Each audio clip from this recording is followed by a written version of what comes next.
about 25 plus definitions of what the Internet of Things are, and you'll ask 25 people, you get 26 different definitions of what it is.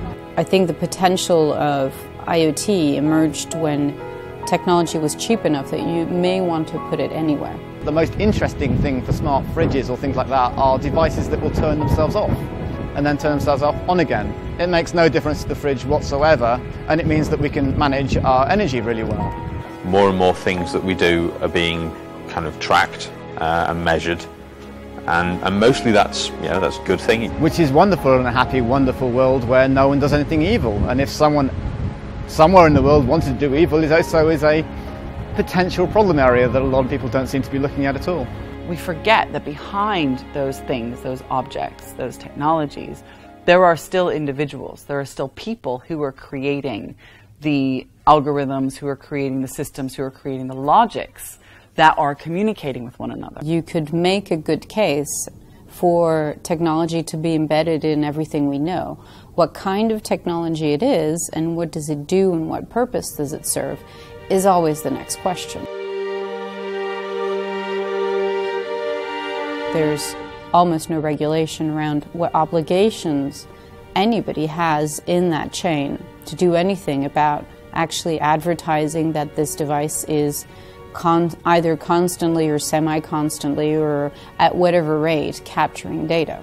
If we had a status light for every single time that light over there was communicating with that lift, or that thing over there was talking to that thing at the bank, if we had a status light every time, we would just be completely frantic and totally dizzy with inputs. What is it doing? What is it reporting back? Is it reporting anything back?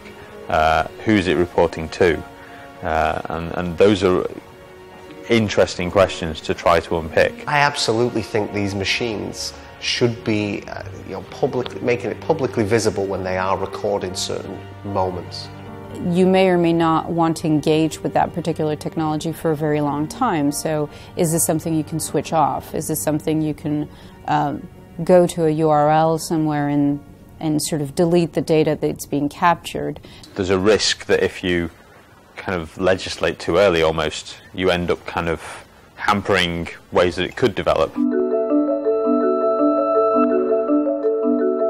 Normally I hear kill switches proposed by politicians, and then I see engineers either rolling their eyes or crying because they realise they're actually serious. I think it's relatively easy to kill most things because quite a lot of these technologies rely on battery power. Take away the energy juice and they'll die. And I would hope that you'd still have a functional device. If I had a health condition and I didn't want other people to know, then sure, yeah, I might opt in for a kill switch feature. There's a variation on the kill switch, which is more like a sleep or a suspend mode, which is normally talked about in the mobile phone area, but you can see it going into other areas of expensive pieces of kit that could go walkies. You should almost as a user opt into whether you want that device to have a kill switch, because that's quite a strong request, it's quite a strong feature. There's times where I might want a kill switch on my phone, but that's a momentary thing. What one person's malware is today might be someone else's propaganda tomorrow. And in certain regimes in the political atmosphere, if they don't like a particular type of book, or they don't like the message a book is, or an author, or it's too extremist, for them to be able to reach into my Kindle or my phone or my computer and turn this off, I think is a very bad thing. It's a dangerous, slippery slope. I can definitely envisage a second-hand market for pre-owned IoT devices simply because it doesn't make ecological sense to not build one. The second-hand value of a lot of these devices is going to be quite limited, especially if the cloud service is removed. And there's plenty of examples of that. There's some of the music DRM services that have been offered. I can think of two off the top of my head that have closed down and said, please move your music onto a recordable CD to strip the DRM off it, because we're going to take our servers offline and you won't be able to play your music after this point. So if you give a little lamp away on eBay, it should be able to tell you, oh, you're the third owner of this little lamp, in a very, simple way. It doesn't reveal that much information, but it gives you a sense that you're participating in a shared experience in some way.